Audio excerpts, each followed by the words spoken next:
و از همه مهم است بابایشون و بینندگان شما مردم باید آگاه باشند که جنگی که در اوکراین شروع شد این جنگ یک کوتاه مدت نیست.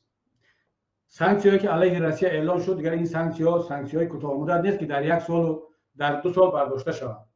الکی یوراسیوس فردا اتحاد اروپا پاکت پنجم تحریم‌های اقتصادی علیه روسیه را قبول می‌کند.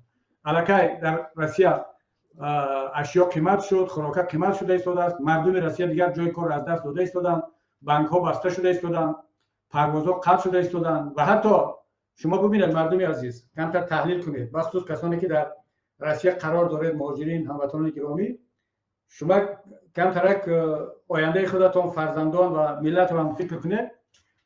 الکی در روسیه فیسبوک، یوتیوب، واتساپ اینا همچون سازمان‌های اکستریمیستی اعتراف شده ایستادند. یعنی شما نمیتونید از یوتیوب و از فیسبوک و از دیگر شبکه‌ها در روسیه استفاده برید. شما نمیتونید دیگر از بانک‌ها و از این پلاتیاژ سیستم‌های خارجی استفاده برید. حتی در آینده نزدیک شما دیگر اصلا پرواز کردن به غیر از چند کشور دیگر به هیچ جا پرواز کردن نمیتونید.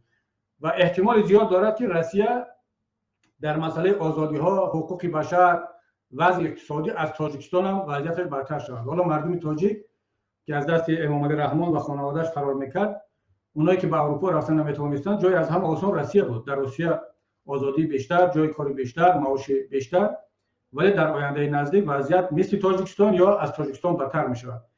بنابراین همین تمام تحلیل‌ها بر آن اشاره میکنند که در آینده وضعیت اقتصادی در همه منطقه بد میشود، از آن جمله در روسیه، از آن جمله در تاجیکستان. و ملت تاجیک باید از امامعلی رحمان بپرسد که در این 30 سال چقدر جای کار تیار کردیم برای مردم تاجیک. مهاجران در روسیه به جای کار میمونند، برگردن به وطنشون، در وطن کار کنند. کنی جای کار، کنی اقتصادیات، کنی اینترنت، کنی شرایط زندگی. همین بود که در صحبتی که در کانال من بود چند روز پیش، وقتی که ما دعوت کردیم از مهاجرین که به وطن برگرده، طرفداران حکومت داد وای کرده ایستادن که نه، بر نگردن مردم، که اگر مهاجرین برگردن در اینجا باز جنگ شروع میشه.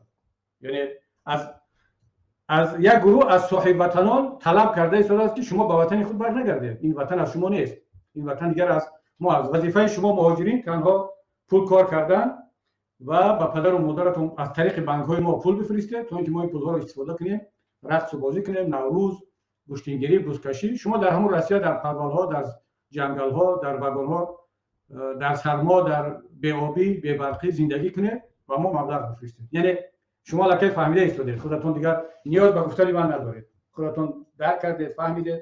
بنابراین